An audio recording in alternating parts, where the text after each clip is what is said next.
اس کو قرآن اپنی اصطلاح میں تزکیہ کہتا ہے. کس نے کتنا پیوریفائی کیا ہے اپنے آپ کو، جبلتوں کی اور عقل کی کشمکش میں اس کا فیصلہ ہر موقع کے اوپر کیا رہا ہے. اگر وہ پاکیزگی کا فیصلہ ہے تو اس کے لیے جنت ہے، اور اگر وہ آلودگی کا فیصلہ ہے تو اس کے لیے جہنم ہے. تو مختصر لفظوں میں یہ خلاصہ ہے قرآن مجید اور انبیاء علیہ السلام کے تصور جزا و سزا. حمید صاحب، سورہ بنی اسرائیل میں کہا گیا کہ ہم نے اس بات کا فیصلہ کر لیا ہے کہ قیامت سے پہلے ہم کفار کی ہر بستی کو ہلاک کر دیں گے. تو اگر جزا اور سزا کا فیصلہ قیامت سے پہلے ہی ہو جائے گا تو پھر یہ آخرت میں جزا اور سزا کیا ہے؟ ایک جزا و سزا ہے وہ ہے جو فرد کو ہوگی، یعنی میں بحیثیت فرد اپنے اعمال کے نتائج قیامت میں دیکھوں گا. آپ بحیثیت فرد اپنے اعمال کے نتائج قرآن مجید یہ کہتا ہے کہ آخرت میں دیکھیں گے. ایک قوموں کی جزا و سزا ہے، وہ اسی دنیا میں ہو رہی ہے. قوموں کی جزا و سزا کے معاملے میں قرآن مجید کے الفاظ یہ کہ ام من قریۃ الا نحن مہلکوها اور معذبوها قبل یوم القیامہ، کہ ہم نے ایک طرف سے دنیا کی قوموں کو شروع کیا ہے، ہم ان کا انتخاب کرتے ہیں، ان کا انتخاب کرنے کے بعد ان کو امتحان سے گزارتے ہیں، اور پھر ہر بستی کے لیے ہلاکت اور عذاب کا یہی فیصلہ ہو جاتا ہے، اور قیامت سے پہلے پہلے دنیا کی ساری قومیں اس راستے سے گزر جائیں گی. یعنی قوموں کی جزا و سزا اس دنیا میں ہو رہی ہے. وہ خود اس بات کی دلیل ہے کہ جزا و سزا کا قانون ابدی ہے، جزا و سزا کا قانون اٹل ہے، جزا و سزا کا قانون حتمی ہے. اس لیے کہ افراد کی جزا و سزا کو تو مؤخر کیا گیا ہے قیامت پر، قوموں کے لیے یہی دنیا محشر ہے.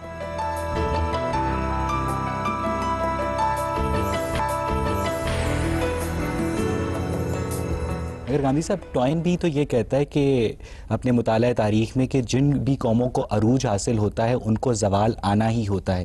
تو اس کو جزا اور سزا سے ریلیٹ کرنا کیا اوور ایگزیجریشن نہیں ہو جائے گی؟ آنا ہی ہوتا ہے تو ایک امر واقعہ کے بیان ہے. سوال یہ کیوں آنا ہوتا ہے؟ اس کے کوئی وجوہ ہوں گے، اس کے کوئی اسباب ہوں گے. وہ ٹائنبی نے بھی بیان کیے ہیں، وہ ابن خلدون نے بھی بیان کیے ہیں. یعنی یہ تجزیہ کر کے دیکھا جائے گا نا کہ کیوں ہوتا ہے. تو میں جب قوموں کی تاریخ کا مطالعہ کرتا ہوں تو یہ بالکل بات واضح ہو جاتی ہے. قرآن مجید نے اس کو ایک اصول کے طور پر بیان بھی کر دیا ہے. قرآن یہ کہتا ہے کہ قوموں کا انتخاب تو اللہ تعالیٰ اپنی حکمت کے تحت کر رہے ہیں، اور ایک ترتیب سے کر رہے ہیں. یعنی پہلے حام کی نسلیں، پھر سام کی نسلیں، اب یافس کی اولاد. یہ یافس ہے جس کے دونوں بیٹوں کا نام یاجوج اور ماجوج ہے.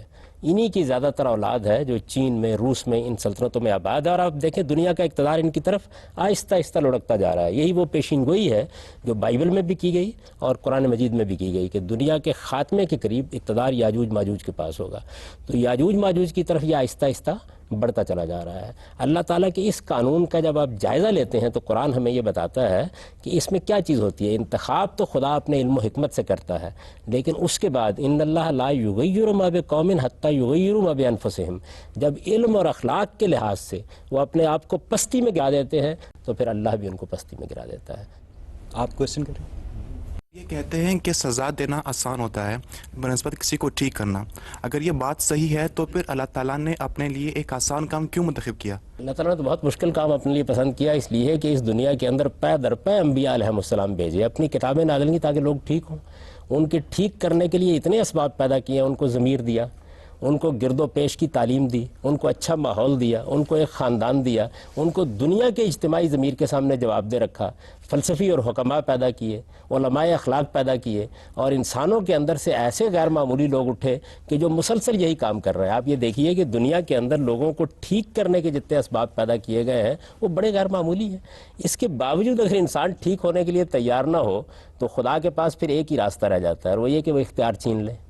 لیکن اس نے چونکہ انسان کو بنایا ہی اس طرح ہے کہ اسے اختیار دیا ہے، تو اختیار کا مطلب یہ ہے کہ پھر خدا مداخلت نہیں کرتا ہے خاص دائرے کے باہر. انسان اپنے آزادانہ فیصلے کرتا ہے اور وہ کر رہا ہے. گاندھی صاحب، آپ نے اختیار کی بات کی، لاسٹ ٹائم بھی آپ نے محدود اختیار کا لفظ استعمال کیا تھا. یہ وضاحت طلب ہے نہ. میں اس میں یہ سمجھ پاتی ہوں کہ محدودیت کتنی ہے اور آزادی کتنی ہے. اگر میں یہ سمجھ لوں کہ میں نے ایک ایکٹ برا کیا ہے اور وہ خدا کے نالج میں نہیں ہے تو پھر اس سے الٹیمیسی از چیلنجڈ. لیکن اگر میں مان لوں کہ نالج میں ہے اور پھر بھی مجھے دانستہ طور پر کھلا چھوڑ دیا گیا ہے کہ میں وہ ایکٹ کر لوں تو اس کا مطلب ہے کہ نالج از ویسٹڈ. آپ کی پہلی بات کا جواب یہ ہے کہ ایک اختیار کا دائرہ وہ ہے جو میرے اس وجود سے متعلق ہے. مجھے کیسی شکل و صورت ملنی تھی، مجھے کہاں پیدا ہونا تھا، میرے والدین کون ہونا تھے، مجھے کس قوم میں پیدا کیا جانا تھا، اس میں تو میرا کوئی اختیار نہیں ہے. آپ کا بھی کوئی اختیار نہیں ہے. اس کا فیصلہ بنانے والے نے کر دیا ہے، وہ جو بھی ہے. اب اس کے بعد میرا ایک اخلاقی وجود ہے. یعنی ایک طرف تو میرا ایک طبعی وجود ہے نا، جس کے تحت مجھے ایک جسم دیا گیا ہے، مجھے ایک قوم دی گئی ہے، مجھے ایک ملک دیا گیا ہے، میرے کچھ والدین ہیں، میرے کچھ اعزاء و اقربا ہیں، میری کچھ صلاحیتیں ہیں جو مجھے دی گئی ہیں. ایک میرا اخلاقی وجود ہے. اصل میں اختیار کا دائرہ اس اخلاقی وجود سے متعلق ہے. اس وجہ سے اللہ تعالیٰ یہ نہیں پوچھیں گے قیامت کے دن کہ تمہاری شکل و صورت کیسی تھی، یہ نہیں پوچھیں گے تمہارے والدین کیسے تھے، تمہیں فلاں بیماری کیوں آ گئی. وہ یہ پوچھیں گے کہ تمہارے اخلاقی وجود کے جو تقاضے تمہارے ضمیر کے اندر رکھ دیے گئے تھے، تم نے ان کا کیا جواب دیا ہے. تو قرآن مجید نے اس کو متعین کر دیا. بالکل دیکھیے، میں بڑی آسانی کے ساتھ یہ سمجھ لیتا ہوں کہ میرے اخلاقی وجود کی حد کہاں ختم ہو جاتی ہے اور کس جگہ سے میری طبعی مجبوریاں شروع ہو جاتی ہیں. میں کہاں جبلتوں کا پابند ہوں اور کہاں مجھے عقلی اختیار حاصل ہے. آپ کے سوال کے دوسرے حصے کے بارے میں یہ گزارش کروں گا کہ یہ جو اختیار مجھے دیا گیا ہے اور جس اختیار کو میں استعمال کرتا ہوں، خدا کے علم میں یقیناً ہوتا ہے کہ میں کیا استعمال کروں گا، لیکن کیا علم میں ہوتا ہے؟ یہ علم میں ہوتا ہے کہ یہ اپنے اختیار سے اس کو استعمال کرے گا. ظاہر ہے کہ اگر خدا کے علم میں کوئی چیز نہ ہو تو پھر خدائی کیا ہوا. اور اختیار اس نے دیا ہے تو اختیار دینے کے بعد یہ آزادی بھی دی ہے کہ میرے اندر کوئی ایسی چیز نہیں رکھ دی کہ جو میرے اختیار کے اوپر قدغن لگا دیتی ہے. میں اس کو استعمال کرتا ہوں. اور دیکھیے بات یہ ہے کہ اس میں ہمیشہ یہ کہا کرتا ہوں کہ کسی فلسفی سے پوچھنے کی ضرورت نہیں ہوتی، ہم روز یہ فیصلہ کرتے ہیں. دلچسپ بات یہ ہے کہ جیسے ہی مذہب پہ گفتگو ہوتی ہے تو یہ سارے سوالات پیدا ہو جاتے ہیں. روز ہم کیا کر رہے ہیں؟ ساری دنیا قائم ہی جزا و سزا کے اصول پر ہے. روز آپ میرٹ کے فیصلے کرتے ہیں، میرٹ کی ذرا سی خلاف ورزی ہو جائے تو چیخ اٹھتے ہیں. روز ظلم کو ظلم قرار دیتے ہیں اور عدل کو عدل کہتے ہیں. ہیروشیما اور ناگاساکی پر اگر ظلم توڑا جاتا ہے تو کوئی انسانی ضمیر بھی اس کا دفاع کرنے کے لیے تیار نہیں ہوتا. لیکن اگر کوئی انسان دوسروں کے ساتھ احسان کا، نوازش کا، محبت کا رویہ اختیار کرتا ہے تو ہر آدمی اس کی تحسین کرتا ہے. حال یہ ہے کہ ہمارا اخلاقی شعور اتنا قوی ہے، اتنا غیر معمولی ہے کہ ہم کم تولتے ہیں، ہم نقب لگاتے ہیں، ہم قتل کرتے ہیں، ہم جھوٹ بولتے ہیں. یہ کبھی پسند نہیں کرتے کہ کوئی ہمارے گھر میں نقب لگائے، کبھی پسند نہیں کرتے کہ کوئی ہمیں کم تول کر دے دے، کبھی پسند نہیں کرتے کہ کوئی ہمیں ملاوٹ کر کے کھلا دے. یہ خود ہمارے ضمیر کی گواہی ہے کہ ہم اپنے لیے کسی برائی کو کبھی پسند نہیں کرتے. تو خیر اور شر کا ایک بڑا غیر معمولی ہمارے اندر شعور موجود ہے.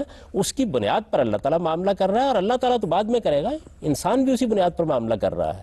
یعنی دنیا بھی اسی پر چل رہی ہے، عدالتیں اسی پر قائم ہیں، حکومتیں اسی پر قائم ہیں، جد و جہد اسی پر ہوتی ہے، انقلابات کے دعوے اسی بنیاد پر کیے جاتے ہیں. آج بھی گفتگو ہم اسی بنیاد پر کرتے ہیں. یہ تصورات ختم ہو جائیں تو دنیا میں ابلاغ کا، کمیونیکیشن کا رشتہ ہی ختم ہو جائے. یعنی پھر اس کے بعد ہر ظلم جو ہے وہ عدل قرار پا جائے اور ہر عدل کے لیے ظلم کا نام رکھ دیا جائے. نادی صاحب، ہم دیکھتے ہیں کہ جو جزا اور سزا کا تصور ہے وہ ڈائریکٹلی مورل ویلیوز سے ریلیٹڈ ہے، مگر ساتھ ہی جب ہم تاریخ کا مطالعہ کرتے ہیں تو ہمیں پتہ چلتا ہے کہ بڑے بڑے آرٹسٹ، شاعر اور سائنسدان جیسے لیونارڈو ڈا ونچی، ورڈزورتھ اور ابن سینا جیسے لوگ، رازی جیسے لوگ، یہ لوگ مورل ویلیوز کی کوئی خاص پابندی نہیں کرتے تھے. تو کیا جزا اور سزا کے خوف سے مورل ویلیوز کی پابندی کرنے سے انسان کی کریٹو سیلف متاثر ہوتی ہے؟ آپ اس کو جزا و سزا کا خوف کیوں کہتے ہیں؟ یعنی مورل ویلیوز میرے وجود کا حصہ ہیں. انسان کی حیثیت سے میرا نام انسان اسی لیے ہے کہ میرے پاس کچھ مورل ویلیوز ہیں. مجھ سے اگر یہ مورل ویلیوز آپ چھین لیں، یہ میرا حادثہ اخلاقی اگر کند ہو جائے، جس طرح آنکھ اندھی ہو جاتی ہے اسی طرح یہ حادثہ اخلاقی بھی اگر دیکھنا بند کر دے تو اس کے بعد مجھ میں اور جانور میں فرق کیا رہ جاتا ہے؟ میرے اور جانور کے درمیان بنیادی فرق ہی یہی ہے کہ میں چیزوں کے خیر و شر کا فیصلہ کرتا ہوں. اب اگر فرض کر لیجئے کہ کسی بڑے آرٹسٹ نے، بڑے حکیم نے، بڑے غیر معمولی شخص نے قتل کرنے کا فیصلہ کر لیا ہے تو اس کے بڑا آرٹسٹ ہونے کی وجہ سے اس کے قتل کرنے کے داعیات کو قبول کر لیا جائے گا. اگر اس نے لوگوں کو دھوکہ دینے کا فیصلہ کر لیا ہے، آپ یہ دیکھیے، یہ بڑے بڑے لوگ ہیں، سائنسدان ہیں، حکماء ہیں، فلسفی ہیں، ان کی ذاتی زندگی کا بعض اوقات مطالعہ کیجئے تو اتنی بھیانک اور اتنی خوفناک ہوتی ہے کہ آدمی محسوس کرتا ہے کہ یہ انسان تھے. تو کیا ان کے یہ سارے جرائم معاف کر دیے جائیں؟ اس سے میڈیکل سائنس تو یہ بھی کہتی ہے نا کہ بہت ساری جو بیماریاں ہوتی ہیں جیسے شوگر ہوتا ہے، یہ نسل در نسل منتقل ہوتی ہیں. تو اگر آدمی نسل در نسل منتقل ہونے والی بیماری کے نتیجے میں ہائپر ٹینشن کا مریض ہے اور وہ غصے میں آ کر کسی کو قتل کر دیتا ہے تو کیا ہم اس کو قصوروار ٹھہرائیں گے؟ قرآن مجید نے اس کا بڑا 2 لفظوں میں جواب دے دیا، اور وہ یہ ہے کہ جس وقت آپ مجبور ہوتے ہیں کسی کام کو کرنے کے لیے یا غلطی سے کوئی کام کرتے ہیں تو وہ قابل مواخذہ نہیں ہوتا. یعنی جب آپ کوئی ایسا کام کرتے ہیں جس میں آپ کا ارادہ ہے، جس میں آپ کی نیت ہے، جس کے پیچھے کوئی محرکات نہیں تھے، دنیا میں بھی یہی ہوتا ہے. آپ دیکھیے کہ جب کوئی آدمی اپنے دفاع میں مثال کے طور پر قتل کرتا ہے تو نوعیت مقدمہ اور ہوتی ہے. جب وہ اشتعال میں آ کے اس طرح کوئی اقدام کرتا ہے تو نوعیت مقدمہ اور ہوتی ہے. لیکن کیا اشتعال میں آنے کو لائسنس بنا دیا جائے؟ کہا تو یہی جائے گا نا کہ قتل ایک جرم ہے، ہر حال میں ایک جرم ہے، اس کو جرم رہنا چاہیے۔ رہ گئی یہ بات کہ آدمی نے اس جرم کا ارتکاب کن حالات میں کیا ہے، اس کو ہم بھی دیکھتے ہیں، ہماری عدالتیں بھی دیکھتی ہیں۔ دیکھیے ہمارے پاس ملازمین ہوتے ہیں، ہم کوئی دفتر بناتے ہیں، اس میں لوگ کام کر رہے ہوتے ہیں، اس میں بھی جزا و سزائی کا قانون چل رہا ہوتا ہے، میرٹ پر انتخاب کیا جا رہا ہے۔ آدمی نے غلطی کی ہے تو اس کو سزا دی جا رہی ہے، اگر اس نے کوئی اچھا کام کر دیا اسے ریوارڈ دیا جا رہا ہے۔ تو اصل میں جزا و سزا اتنی فطری چیز ہے کہ یہ دلچسپ بات ہے کہ جس وقت اس کا ذکر پوری انسانیت کی جزا و سزا کے لیے کیا جاتا ہے تو بہت سے سوالات پیدا ہوتے ہیں، بہت سی انگلیاں اٹھتی ہیں، حالانکہ روز ہم یہی کر رہے ہوتے ہیں۔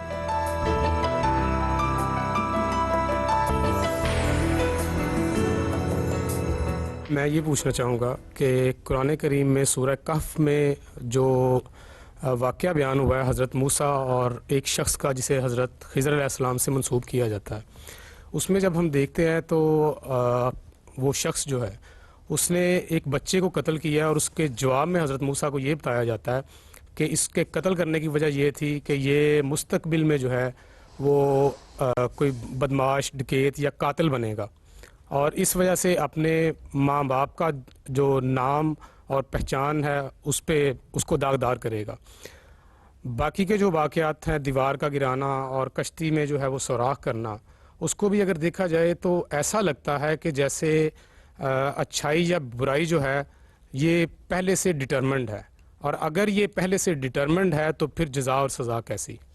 دیکھیے وہ واقعہ بڑا حکیمانہ واقعہ ہے، اس میں اصل میں کیا یہ گیا ہے کہ ایک پیغمبر کے سوالات کا جواب دینے کے لیے اس دنیا کے پیچھے خدا کا ہاتھ جیسے کام کر رہا ہے اسے تھوڑا سا پردہ اٹھا دیا گیا ہے۔ یعنی یہ بتایا گیا ہے کہ اس دنیا میں جو واقعات ہو رہے ہوتے ہیں یہ اندھے اور بہرے واقعات نہیں ہیں، ان کے پیچھے خدا کا ہاتھ ہوتا ہے۔ کیوں خدا کا ہاتھ ہوتا ہے ان کے پیچھے؟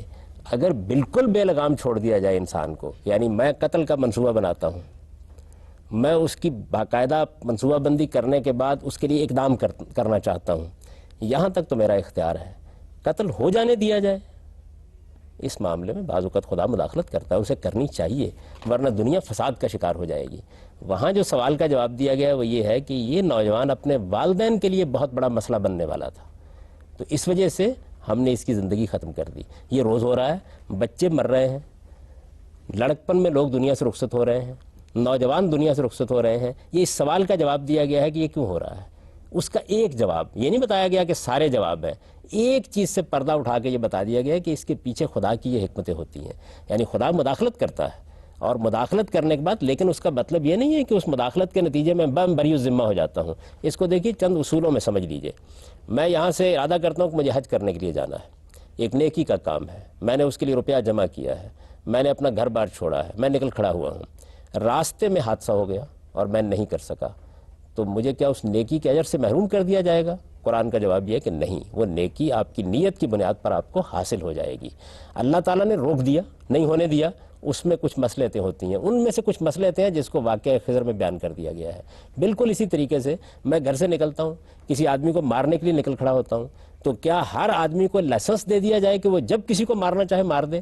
نہیں، کبھی خدا اس معاملے کو ہونے دیتا ہے اور کبھی اس کو روک دیتا ہے اپنی مصلحتوں اور اپنی حکمتوں کے تحت۔ لیکن قاتل جب نیت اور ارادہ کر کے نکل کھڑا ہوا تو وہ مجرم ہو چکا ہے، اس سے کوئی فرق نہیں پڑتا کہ ہوا ہے یا نہیں۔ سر، اس واقعے میں جس بچے کا ذکر کیا گیا ہے وہ ایک شاید ایسا بچہ ہے جو ابھی لائبل نہیں ہے ایسے کسی فیل کے لیے، تو کیا یہ واقعہ جو ہے پری ایمپٹیو سٹرائک کو جسٹیفائی نہیں کرتا؟ دیکھیے بات یہ ہے کہ خدا تو قبل از وقت بھی اقدام کرے گا۔ اگر کوئی قابل اعتراض بات ہو سکتی تھی تو وہ یہ ہو سکتی تھی کہ اس کے لیے جزا و سزا کا فیصلہ اس بنیاد پر کر دیا جاتا ہے، یہ نہیں کیا گیا۔ یعنی اس کے والدین کو ایک صورتحال سے بچا لیا گیا ہے۔ ایک شخص نیک ہے، اس نے اپنی طرف سے اعلیٰ اخلاقی زندگی بسر کی ہے، اس کے پیش نظر کچھ مقاصد ہیں، اس کے ہاں ایک ایسا بچہ پیدا ہوا ہے کہ جس کے بارے میں خدا نے اپنے علم سے یہ جان لیا کہ یہ کل کیا رویہ اختیار کرے گا، تو اس کو اس آزمائش سے بچا لیا گیا۔ لیکن اس کے قبل از وقت دنیا سے لے جانے کے بعد اللہ تعالیٰ یہ نہیں کریں گے کہ جو اس نے مستقبل میں کرنا تھا اس کی بنیاد پر کوئی جزا و سزا دیں۔ جزا و سزا کے بارے میں قرآن نے واضح کر دیا بالکل، اور تمام الہامی مذاہب میں یہ بات بالکل واضح ہے کہ جس وقت اس کا صدور ہو جاتا ہے، جس وقت آپ وہ کام کر ڈالتے ہیں، اس کے بعد اللہ تعالیٰ سزا دیتا ہے۔ جزا کے معاملے میں تو اللہ تعالیٰ جس کو جو چاہے دے دے، اس میں تو کوئی رکاوٹ نہیں، لیکن سزا اس وقت تک نہیں ملتی جب تک کہ آپ کسی چیز کو جانتے بوجھتے نہیں کرتے اور جب تک کر نہیں گزرتے۔ اللہ تعالیٰ کے علم میں اس بچے کو پیدا کرتے وقت یہ بات نہیں تھی؟ اور اس کو پیدا کرنا اور کرنے کے بعد ہلاک کرنا ضروری تھا؟ بہت اچھا سوال آپ نے کیا. دیکھیے والدین کو ایک بچہ دینا بھی ضروری تھا. بچہ ہمارے پاس 3 مراحل سے گزرتا ہے. ایک وہ مرحلہ ہوتا ہے جس میں نہ اس کے اندر کوئی خیر کا شعور ہوتا ہے نہ شر کا شعور ہوتا ہے. ہم اس سے کھیلتے ہیں, اس سے محبت کرتے ہیں, وہ ہمارے گھر کی رونق ہوتا ہے. اس وقت وہ ایک نعمت ہوتا ہے. پھر وہ لڑکپن کی زندگی میں داخل ہوتا ہے تو کچھ ذمہ داریاں اس سے متعلق ہوتی ہیں. یہ والدین کا امتحان ہے جس سے ان کو گزارا جاتا ہے. پھر وہ وقت آتا ہے جب وہ جوان ہونے کے بعد اپنے خیر و شر کے ساتھ نمودار ہو جاتا ہے. تو اس سے پہلے فیصلہ کر دیا گیا. پہلے دونوں مراحل سے کیوں محروم کیا جائے؟ اس لیے کہ پہلے دونوں مراحل تو عظیم نعمت ہے. یعنی آپ کبھی گھر میں کھیلتے ہوئے ہمکتے ہوئے بچوں کو دیکھیے. میں تو اس عمر میں پہنچا ہوں جہاں میں بچوں کو دیکھتا ہوں, اپنے بچوں کو دیکھتا ہوں, تو میں یہ محسوس کرتا ہوں کہ شاید خدا اس سے بڑی کوئی نعمت نہیں پیدا کر سکتا آپ کے لیے. وہ بچے بڑے ہو کر کیا ہوں گے کچھ نہیں کہا جا سکتا. یعنی ممکن ہے کہ ارسطو افلاطون بن جائے, ممکن ہے کہ شیطان بن جائے. وہ جب شیطان بننے کے مرحلے میں داخل ہوتے ہیں اس وقت خدا مداخلت کرتا ہے بعض اوقات, اور کرنی چاہیے, ورنہ دنیا جہنم بن جائے, جینا مشکل ہو جائے. یعنی اس دنیا کا نظم چلا رہا ہے پروردگار. صرف اس کو پیدا کر کے کہیں بیٹھ نہیں کیا, اس کا نظم چلا رہا ہے. دیکھو قرآن نے اسے 2 لفظوں میں بیان کیا, الا لہ الخلق والامر. اس نے صرف پیدا ہی نہیں کیا, وہ اس دنیا کا نظم بھی چلا رہا ہے. لہٰذا اس کے اندر بڑا فساد نہیں پیدا ہونے دیتا. ورنہ آزمائش کے لیے ایک دنیا بنا دی جائے, اختیار لوگوں کو دے دیا جائے, اختیار کے استعمال کی آزادی دے دی جائے, تو آپ جانتے ہیں کہ انسان کیا چیز ہے. ابھی آپ نے دیکھا زندہ انسانوں کو جلا دینے میں انسان کو خوف نہیں آتا. ایک آدمی اٹھتا ہے اپنے مقاصد کے لیے معصوم لوگوں کے پرخچے اڑا دیتا ہے. 10-10 20-20 لوگ ایک بم باندھ کے سب کچھ کر دیتا ہے. اپنے سیاسی مقاصد کے لیے آپ پورے کے پورے شہروں کو برباد کر دیتے ہیں. یہ کوئی معمولی درجے کے جرائم ہیں. تو بعض اوقات ان جرائم کو روکنا پڑتا ہے. اس کی وجہ یہ ہے کہ یہ ایک حد سے اگر بڑھ جائے تو آزادی اور اختیار کا استعمال تو ہو جائے گا, لیکن شاید دنیا ہی ختم ہو جائے گی. تو ایک توازن قائم رکھتے ہیں اللہ تعالیٰ کہ کتنی حد تک اس آزمائش کو جاری رکھنا اور کتنا نہیں رکھنا. لیکن سزا صرف اس وقت دیتے ہیں جب حجت پوری ہو جاتی ہے, بات واضح ہو جاتی ہے, کسی چیز کا ارتکاب آدمی کرتا ہے, جانتے بوجھتے ارتکاب کرتا ہے, اس سے پہلے سزا نہیں دیتے.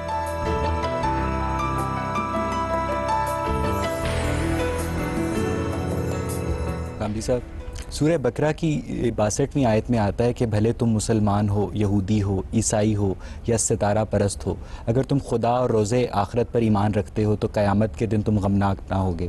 تو گاندھی صاحب, کیا پھر آخرت میں جزا اور سزا کے لیے مسلمان ہونا ضروری نہیں؟ دیکھیے, جزا و سزا کے لیے یا دنیا میں جو امتحان برپا کیا گیا ہے اس کے لیے ایک میرٹ بنایا گیا ہے نا, وہ وہی ہے جو آپ نے بیان کر دیا. وہاں اللہ تعالیٰ نے, اور یہ قرآن مجید کا کمال ہے, دیکھیے آپ کے کسی مذہبی کتاب میں آپ کو یہ آیت نہیں ملے گی. یہ 2 جگہ قرآن نے دہرائی ہے. ایک سورہ بقرہ جس کا آپ نے حوالہ دیا, پھر بالکل چند الفاظ کے فرق کے ساتھ بین ہی اسی مدعا کو بیان کرتے سورہ مائدہ میں یہ آیت دہرائی گئی ہے. دونوں جگہ اللہ تعالیٰ نے اس سوال کا جواب دیا ہے کہ کیا دنیا میں اللہ تعالیٰ نے جو مذاہب کی تقسیم کر ڈالی ہے, یعنی ظاہر بات ہے کہ اس نے موقع دیا, اس کے نتیجے میں کچھ لوگ مسیحی ہو گئے, کچھ مسلمان ہو گئے, کچھ ہندو ہو گئے, کچھ اور مذاہب کے پیرو ہو گئے, کچھ لوگوں نے مذہب کو اس بنیاد پر مانا ہی نہیں, کسی دوسری بنیاد پر مانا. تو یہ سوال پیدا ہوا کہ کیا ان مذاہب کی تقسیم کے لحاظ سے جنت اور دوزخ کے فیصلے ہوں گے؟ اس کا جواب دیا کہ نہیں. اس کے لیے ایک معیار ہے جو قائم کر دیا گیا ہے. وہ معیار کیا ہے کہ آدمی اس حقیقت کا اعتراف کرے کہ میرا ایک پروردگار ہے, اور وہ یہ جانے کہ مجھے ایک دن اس کے سامنے جواب دہ ہونا ہے, اور اس جواب دہی کی بنیاد اچھا عمل ہے. یہ بنیاد ہے, یہ معیار ہے, یہ میرٹ ہے جس کی بنیاد پر اللہ انتخاب کرے گا سب مذاہب کے اندر سے, یہودیوں میں سے بھی, مسیحیوں میں سے بھی, مسلمانوں میں سے بھی, اس کے ہر قوم کے اندر سے. دنیا کے اندر جتنی اقوام, جتنے مذاہب پائے جاتے ہیں, اس معیار پر انتخاب کیا جائے گا بشرطے کہ انہوں نے کسی بڑے جرم کا ارتکاب نہ کیا ہو. مثال کے طور پر دیکھیے, ایک آدمی مسلمان ہے, وہ اللہ کو بھی مانتا ہے, قیامت کے دن کو بھی مانتا ہے, اچھا عمل بھی کر رہا ہے, عمومی زندگی بہت اچھی ہے. ایک آدمی کو بے گناہ قتل کر ڈالتا ہے, یہ ایک بڑا جرم ہے نا. تو یہاں جرائم نہیں بیان کیے بلکہ پازیٹیو میرٹ بیان کر دیے. اب ہو سکتا ہے کہ ان ساری اچھائیوں کے ساتھ اگر ایک آدمی نے قتل کر دیا ہے تو پھر اس کو مجرم گردانا جائے اور اس کی سزا اس کو ملے. چنانچہ دیکھیے قرآن مجید نے یہ بیان کر دیا کہ قتل ایک ایسا جرم ہے, اگر کسی بے گناہ کو آپ نے قتل کر دیا ہے تو یہ پوری انسانیت کا قتل ہے, اور اس کی سزا ابدی جہنم ہے. تو اس کے معنی یہ ہوئے کہ جرائم یہاں بیان نہیں ہوئے. انہی جرائم میں سے ایک جرم یہ بھی ہے کہ آپ پر یہ بات واضح ہو گئی کہ کوئی خدا کا سچا پیغمبر آیا ہے, آپ نے جان لیا کہ وہ خدا کا پیغمبر ہے, اور یہ جاننے کے بعد آپ نے اس کا انکار کر دیا. اب یہ اتنا بڑا جرم ہے کہ اس پر یہ ساری کی ساری چیزیں ختم ہو جائیں گی. پازیٹیولی تو یہی بات ہے, یعنی قیامت کے دن ایسے یہودی ہوں گے کہ جنہوں نے جانتے بوجھتے محمد رسول اللہ کا انکار نہیں کیا, ایسے مسلمان ہوں گے جنہوں نے جانتے بوجھتے کسی حقیقت کو نہیں جھٹلایا, اور وہ حقیقت ایک بدیہی حقیقت ہے، ایک واضح حقیقت ہے، ایک مانی ہوئی حقیقت ہے، لیکن ان کو غلطی لگ گئی، غلط فہمی میں پڑے رہے، بات نہیں پہنچی ان تک۔ کتنے لوگ ہوں گے دنیا میں اس وقت جن تک رسالت میں آپ صلی اللہ علیہ وسلم کی دعوت نہیں پہنچی، جن کو معلوم ہی نہیں کہ قرآن خدا کی کتاب ہے، جن تک بات پہنچائی نہیں گئی۔ تو اس وجہ سے ایک چیز ہے کہ پازیٹیولی کیا میرٹ ہے بیان کریں گے نا آپ ایجابی طور پر، تو وہ 3 چیزیں ہیں: خدا پر ایمان، قیامت کے دن پر ایمان، اور اچھا عمل۔ اس کے بعد جرائم ہے۔ اگر آپ نے ان جرائم میں سے کسی جرم کا ارتکاب نہیں کیا تو آپ کے لیے جنت کا وعدہ ہے، اور وہ وعدہ یہودی سے بھی ہے، وہ نصرانی سے بھی ہے، وہ مسیحی سے بھی ہے، وہ یہودی سے بھی ہے۔ جو جزا اور سزا ہمیشہ کے لیے ہوتی ہے، ابدی ہوتی ہے، کیا اس کی اہمیت ختم نہیں ہو جاتی؟ اور کیا ایک محدود مدت کے گناہوں کی سزا، کیونکہ دنیا میں ہم ایک محدود مدت کے لیے آئے ہیں، لامحدود مدت کے لیے دی جا سکتی ہے؟ آپ نے 2 لفظ استعمال کیا نا، جزا بھی اور سزا بھی۔ دیکھیے بات یہ ہے کہ جزا ابدی ہے، تو اس کا مطلب یہ نہیں ہے کہ اس کے اندر آپ کے لیے تنوع اور جدت ختم ہو جائے گی۔ میں ہمیشہ لوگوں کو یہ کہتا ہوں کہ جس پروردگار نے ایک عارضی دنیا بنائی ہے، مجھے اور آپ دونوں کو معلوم ہے کہ اس کا نتیجہ موت ہے، ہم میں سے ہر ایک کو معلوم ہے۔ قیامت کو آپ مانے نہ مانے، موت کا تو انکار نہیں کر سکتے، وہ آ رہی ہے، اس کے بارے میں 2 رائے نہیں ہو سکتی۔ 60-70 سال کی زندگی ہے، جانتے ہیں کہ یہ بیماریوں میں بھی ہمیں مبتلا کر سکتی ہے، اس کے اندر نشیب فراز بھی آ سکتے ہیں، اس کے اندر ناکامی اور کامیابی بھی آ سکتے ہیں، اس کے باوجود اتنی دلچسپی اس کے اندر پیدا کر دی ہے جس کی کوئی حد نہیں۔ تو سوال یہ ہے کہ جو پروردگار ایک عارضی دنیا میں یہ دلچسپی پیدا کر سکتا ہے، آپ کے خیال میں ابدی دنیا کو آپ کے لیے بوریت کا شکار کر دے گا؟ یہ نہیں ہو سکتا۔ تو وہاں بھی آپ کے لیے تنوع ہوگی، جدت ہوگی، وہاں بھی ایک نئی دنیا ہوگی۔ مثلا قرآن نے اس کی مثال دی ہے کہ اس دنیا کے اندر تو آپ ایک پھل کھاتے ہیں اور وہ پھل اپنے ذائقے کے ساتھ ہمیشہ ہمیشہ کے لیے موجود ہوتا ہے آپ کے پاس۔ وہاں یہ بتایا گیا ہے کہ آپ ایک ہی درخت کا پھل ایک بار کھائیں گے، اور جب دوسری بار کھائیں گے تو آپ یہ کہیں گے یہ اس سے ملتا جلتا تو ہے، لیکن اس میں ایک نئی جدت، نیا تنوع، نئی ندرت آ گئی ہے۔ تو جہاں پھل تک میں اللہ تعالیٰ یہ ملحوظ رکھ رہے ہیں کہ ایک مرتبہ آپ نے اس کو توڑا اور دوسری بار توڑا تو اس کے اندر عظیم فرق پیدا کر دیا، تو وہاں آپ کے اعمال افعال میں وہ معلوم نہیں کیا کر ڈالیں گے۔ رہا سزا کا معاملہ، تو دیکھیے ابدی سزا صرف ایک جرم میں بیان کی گئی ہے، اور وہ ہے سرکشی۔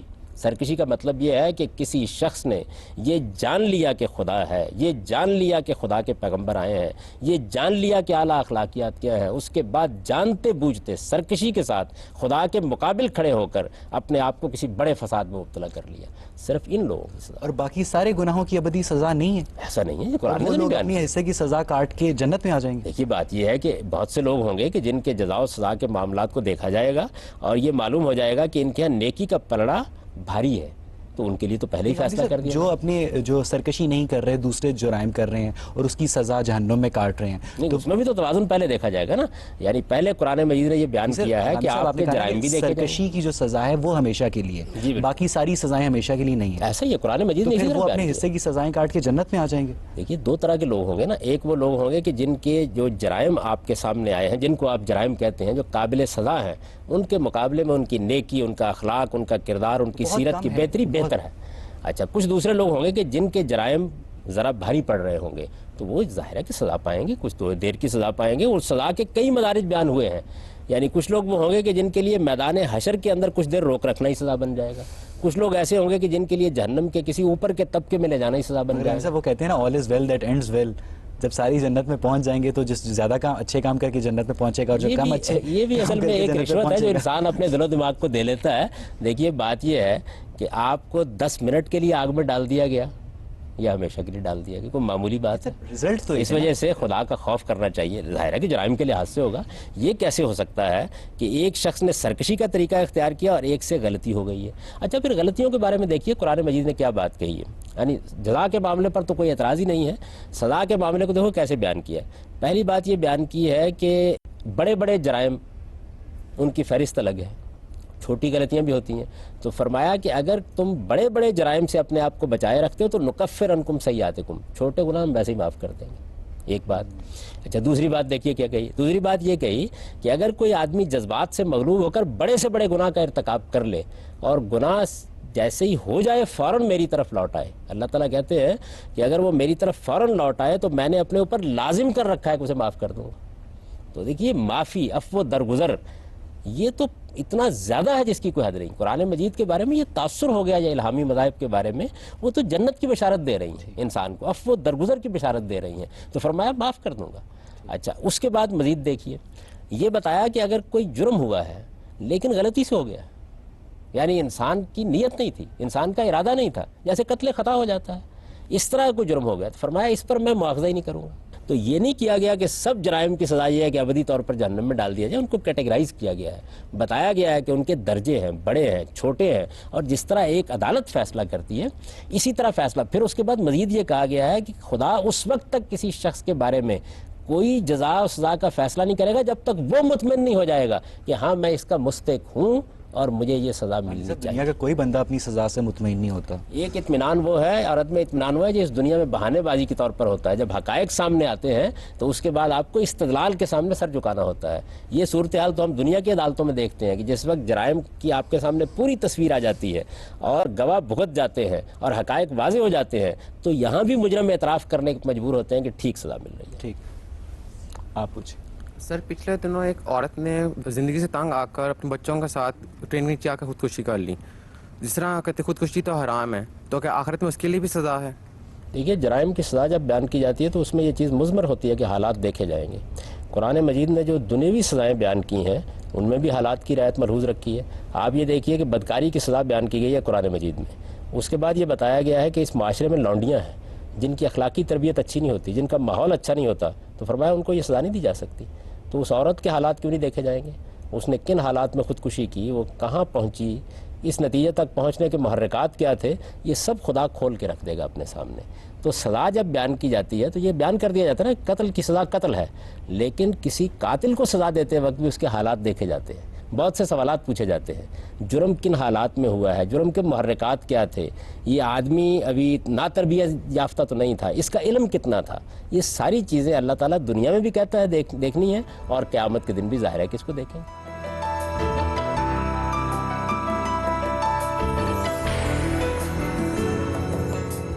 اگر انسان کو دنیا میں اس کی اخلاقی اور روحانی تکمیل کے لیے بھیجا گیا ہے تو ایک ایتھیسٹ، جو اچھا ایتھیسٹ، مورل ایتھیسٹ، جو کسی کے جو میجر کرائم ہے وہ نہیں کرتا، کسی کا حق نہیں مارتا، کسی کو لوٹتا نہیں ہے، جھوٹ نہیں بولتا، اور وہ سب کچھ جنت کے لالچ یا جہنم کی خوف سے نہیں کرتا، تو کیا وہ سارے مسلمانوں سے بہتر نہیں ہے؟ کیونکہ وہ ان کیا کہتے ہیں خوف سے یا لالچ کے بغیر ہی ایک اچھا انسان ہے۔ یہی بات یہ ہے کہ کوئی آدمی بھی جب اچھا آدمی ہوتا ہے تو اس کے کچھ محرکات ہوتے ہیں، وہ محرکات کیا ہے ان کا جائزہ لیا جائے گا، ان کے لحاظ سے اللہ تعالیٰ بھی وہاں فیصلہ کریں گے۔ اگر کسی آدمی کو خدا سے جزا پانے کی تمنا ہی نہیں ہے تو خدا پہ اور کوئی ذمہ داری بھی عائد نہیں ہوتی، اس نے دنیا میں اپنی جزا پا لی۔ اس کا جواب قرآن نے 2 لفظوں میں دے دیا ہے، یہ بتایا ہے کہ جو لوگ قیامت میں مجھ سے جزا چاہتے ہیں میں ان کی جزا محفوظ رکھے ہوئے ہوں، اور جو یہ کہتے ہیں کہ ہمارے اعمال کی جزا ہمیں دنیا میں مل جائے میں ان کو پورا بدلہ یہیں دے دیتا ہوں، پھر آخرت میں مجھ سے کوئی مطالبہ نہیں کر سکتے۔ تو اس ایتھیسٹ سے پوچھا جائے گا کہ تم کیا چاہتے تھے؟ اگر وہ یہ کہتا ہے کہ میں تو دنیا میں جزا چاہتا تھا تو وہ مل گئی اس کو، اور اگر وہ آخرت کی جزا چاہتا تھا تو پھر وہ ایتھیسٹ نہیں تھا، وہاں مل جائے گی اس کو۔ تو ایک مورل ایتھیسٹ جنت میں نہیں جا سکتا؟ یہ بات ہے، وہ جانا ہی نہیں چاہتا، آپ کیوں بھیجنا چاہتے ہیں؟ پہلے تو اس سے پوچھا جائے گا نا، وہ تو صاف صاف یہ کہہ رہا ہے کہ نہ جنت ہے، نہ جہنم ہے، نہ کوئی خدا ہے، نہ میں اس کے سامنے جواب دہ ہوں۔ اس نے اپنے آپ کو یہاں پہ فیصلہ کر لیا ایک خاص جگہ کے اوپر، اب وہ کوئی حق نہیں رکھتا۔ لیکن میں یہ نہیں کہہ رہا کہ اللہ اس کے ساتھ کیا کرے گا، اللہ تعالیٰ نے جو فیصلے کرنے ہیں ان کا مجھے حق نہیں ہے کہ میں اس کو بیان کروں۔ اللہ وہ درگزر سے کام لے گا، معاف کر دے گا، کیا معاملہ اس کے ساتھ کرے گا وہ خدا کا کام ہے۔ میں تو اصول جو بیان کر رہا ہوں وہ قرآن نے بیان کر دیا ہے کہ جس نے اس دنیا میں کوئی کام کیا اور دنیا میں اس کا صلہ چاہا، ہم پورا اس کا حساب دنیا میں بے باک کر دیتے ہیں، اور جو قیامت میں صلہ چاہتا ہے اس کے لیے قیامت کا صلہ ہے۔ یہ آدمی کی نیت اور اس کے ارادے پر، وہ چاہتا کیا ہے۔ دلچسپ بات یہ ہے کہ وہ تو نہیں چاہتا کہ اس کو وہاں جزا ملے، آپ کہتے ہیں کہ اس کو جزا ملنی چاہیے، تو یہ پہلے اس کو فیصلہ کرنا ہے، وہ یہ فیصلہ کر لے وہ یہاں چاہتا ہے یا وہاں چاہتا ہے۔ دیکھیے 2 دنیایں ہیں، آپ چاہیں تو سب کچھ یہاں لے لیں اور آپ چاہیں تو قیامت میں لے لیں۔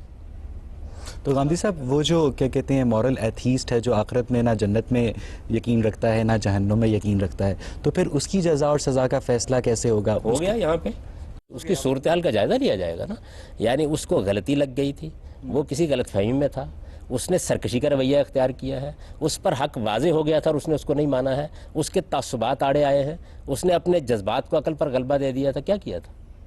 تو یہ جنت اور جہنم کے فیصلے جس طرح ہم یہاں بیٹھ کے کرتے ہیں ایسے نہیں ہوں گے، وہ ساری کی ساری چیز سامنے آ جائے گی۔ یعنی آپ کا کمپیوٹر جس طریقے سے ایک ایک چیز کو سامنے لے آتا ہے، اسی طرح سے اللہ تعالیٰ ایک ایک چیز کو سامنے لے آئیں گے. ان محرکات کی بنیاد پر فیصلہ ہوگا. اگر اس نے جانتے بوجھتے حق کا انکار کیا ہے، سرکشی کے ساتھ حق کا انکار کیا ہے، یہ جان کر کے خدا ہے، پھر مانا نہیں ہے، محض فیشن کے طور پر اپنے آپ کو ایتھیسٹ بنائے رکھا ہے، ایک ایسی چیز کہی ہے کہ جس چیز کے لیے اس کا ضمیر مطمئن نہیں تھا کہ وہ کہہ رہا ہے، تو مجرم کیوں نہیں ہے؟ تو غامدی صاحب، اگر ایک مورل ایتھیسٹ پوری ایمانداری کے ساتھ سمجھتا ہے کہ آخرت میں جزا اور سزا نہیں ہے، اور وہ اپنی اسی تصور حق کے مطابق عمل درآمد بھی کرتا ہے دنیا میں، تو کیا وہ آخرت میں سزا کا حقدار ہوگا؟ پوری ایمانداری آپ کا فتویٰ ہے. سوال یہ ہے کہ پوری ایمانداری کے ساتھ یہ فیصلہ کانشیسنس کے ساتھ وہ بلیو کرتا ہے کہ میں عرض کر رہا ہوں کہ اگر فرض کر لیجئے کہ کسی آدمی نے پوری ایمانداری کے ساتھ، اس کا مطلب کیا ہے؟ اس کا مطلب یہ ہے کہ اس نے سرکشی نہیں کی، اس نے جانتے بوجھتے حق کا انکار نہیں کیا، اس کو واقعی غلطی لگی ہے. تو میں نے آپ کو یہ بتا دیا کہ اس کے بارے میں تو خدا نے قرآن مجید میں واضح کر دیا کہ وہ کسی غلطی پر مواخذہ نہیں کرے گا. مواخذہ اس وقت کرے گا جب جانتے بوجھتے حق کا انکار کیا گیا ہے، جانتے بوجھتے کسی گناہ کا ارتکاب کیا گیا ہے. یہ جس کو آپ نے پوری ایمانداری سے بیان کیا، اول تو یہ دنیا میں کہیں پائی نہیں جاتی، لیکن اگر پائی جائے گی تو خدا ضرور رعایت کرے گا اس کی. مگر غامدی صاحب، یہ پوری ایمانداری بلیورز کے لیے تو پائی جاتی ہے نا، وہ کہتے ہیں کہ وہ پوری ایمانداری کے ساتھ ایمان رکھتے ہیں، تو اسی طرح نان بلیورز بھی پوری ایمانداری کے ساتھ ایمان نہیں. یہ بھی ضروری نہیں ہے. دیکھیے بے شمار بلیورز ہیں جن کو یہ پتہ ہی نہیں ہوتا کہ وہ کیا مان رہے ہیں، جن کا شعور ہی نہیں ہوتا کہ انہوں نے کس کو مانا. کس بلیورز کی بات کر، اب شعوری بلیورز آپ نے شرط لگا دی نا، تو اسی طرح وہاں بھی یہ ضروری ہے کہ سزا اس کو ملے گی جس پر حق واضح ہو گیا، جس نے بات کو سمجھ لیا اور سمجھنے کے باوجود محض اپنے جذبات سے مغلوب ہو کر، اپنی خواہشات سے مغلوب ہو کر، اپنے تعصبات سے مغلوب ہو کر، اپنی انانیت کی وجہ سے اس کو نہیں مانا. یعنی اللہ تعالیٰ نے سزا کے لیے یہ شرائط رکھی ہوئی ہیں اور ان کو بیان کر دیا ہے. یہ بیان کیا ہے کہ اصل میں استکبار ہے، تکبر ہے جو جہنم میں جانے کا باعث بنے گا. اور اس کو بڑی خوبصورت تشبیہ سے بیان کیا ہے کہ اونٹ سوئی کے ناکے میں داخل ہو سکتا ہے لیکن کوئی مستکبر جنت میں نہیں داخل ہو سکتا. تو اصل میں جنت کا دروازہ بند کس کے لیے ہے؟ وہ مستکبرین کے لیے بند ہے. مستکبرین کون ہوتے ہیں؟ حق واضح ہو گیا، بات سمجھ میں آ گئی، دل و دماغ مطمئن ہو گئے، لیکن کوئی انانیت آڑے آئی اور آپ نے اس کو ماننے سے انکار کر دیا. خدا اپنے تجزیے کے نتیجے میں یہ سب کچھ سامنے نمایاں کر دے گا. اب بالفرض تھوڑی دیر کے لیے مان لیجئے کہ کسی آدمی کو واقعی غلطی لگ گئی، دیانتداری کے ساتھ غلطی لگ گئی، تو میں نے آپ کو عرض کر دیا کہ قرآن مجید نے جو اصول بیان کیے ہیں جزا و سزا کے، اس میں یہ بیان کر دیا کہ اگر کسی کو واقعی غلطی لگی ہوئی ہے تو اللہ تعالیٰ اس واقعی غلطی پر مواخذہ نہیں کرے گا. یہ الگ بحث ہے کہ خدا کے بارے میں واقعی غلطی لگ بھی سکتی ہے یا نہیں لگ سکتی. مجھے یہ بتائیں سر کہ جو روح ہے اس کو سزا جو ہے وہ ملتی ہے مرنے کے بعد یا جسم کو سزا ملتی ہے؟ انسان اور جانور دونوں دو مرحلے ہیں. یعنی جس وقت آپ دنیا سے رخصت ہوتے ہیں تو آپ کا جسم یہاں رہ جاتا ہے، اس وقت آپ کی جو اصل شخصیت ہے اس کو آپ روح کہیے، اس کو آپ نفس کہیے، قرآن نے اس کے لیے نفس کا لفظ استعمال کیا ہے. جو آپ کی اصل شخصیت ہے اس کے ساتھ معاملہ کیا جاتا ہے. قیامت میں اللہ تعالیٰ کہتے ہیں کہ دوبارہ جسم دے کر اس اصل شخصیت کو پھر ایک مرتبہ اسی طریقے سے جیسے کہ وہ یہاں ہے اٹھا دیا جائے گا. پھر جزا و سزا ظاہر ہے کہ جسم کو بھی ہوگی اور انسان کی اصل شخصیت کو بھی ہوگی، لیکن یہ جسم کو جزا و سزا ہوگی یہ بھی اصل میں ایک تعبیر ہے جو ہم اختیار کر لیتے ہیں، ورنہ اصل میں تو وہ شخصیت ہی ہے جس کو سزا و سزا. دنیا میں بھی یہی ہوتا ہے. ہم جب کسی کو مارتے ہیں، پیٹتے ہیں یا کوئی اس کو تعذیب کرتے ہیں تو اس وقت بھی انسان کی وہ شخصیت ہے جس کو جزا و سزا ہو رہی ہوتی ہے. جسم کا معاملہ تو یہ کہ کاٹ کے الگ کر دیجئے تو وہ جزا سزا کی ہر کیفیت سے بالکل بالاتر ہو جاتا ہے. لیکن قیامت میں یہ بتا دیا گیا ہے کہ جسم دیا جائے گا، یعنی آپ اس جسم کے ساتھ دوبارہ اٹھائے جائیں گے. مرنے کے بعد البتہ جو زمانہ گزارتا ہے انسان وہ بالکل ایسے ہی ہے جس کی مثال ہماری نیند ہے. یعنی نیند کے عالم میں ہمارا جسم بے حس ہو جاتا ہے اور ہماری جو اصل شخصیت ہے وہ زندہ اور بیدار ہوتی ہے اور بہت سے مشاہدات سے گزر رہی ہوتی ہے. ایسے ہی قیامت تک وہ گزرتی رہے گی. ناظرین، اگر آخرت میں جزا اور سزا پہ ایمان نسل انسانی کو مقصد حیات عطا کرنے کے لیے ضروری ہے تو پھر انسان کی مجبوری ہے کہ یا تو وہ خود کو فرشتوں سے برتر ثابت کرے اور واجب جزا ہو، اور یا خود کو شیطان کا پیروکار بنا کے راندہ درگاہ ہو. جزا اور سزا کے موضوع پہ ہمارے شرکاء اور غامدی صاحب کے مابین یہ گفتگو ابھی جاری ہے، لیکن آج کے لیے ہم اس گفتگو کو ابھی یہی روکتے ہیں. اگلے پروگرام میں ہم اس موضوع کے مزید کچھ پہلوؤں پہ گفتگو کریں گے. تب تک کے لیے مجھے اور پروگرام غامدی کی پوری ٹیم کو اجازت دیجیے. خدا حافظ. خالق کی تلاش میں روشنی اور اندھیروں میں بھٹکتا مسافر انسان، ابھی اسے اور کتنا سوچنا ہے. اگر فنون لطیفہ کا مقصد صرف انسان کی جمالیاتی حس کو تسکین پہنچانا ہے تو پھر مذہب کا اس پر اعتراض ٹھیک ہے کہ نہیں؟ تمام واقعات اگر فطری اسباب کے تحت ہی صادر ہوتے ہیں تو پھر ستاروں کی گردش قابو میں رکھنے والا کوئی خدا ہے کہ نہیں؟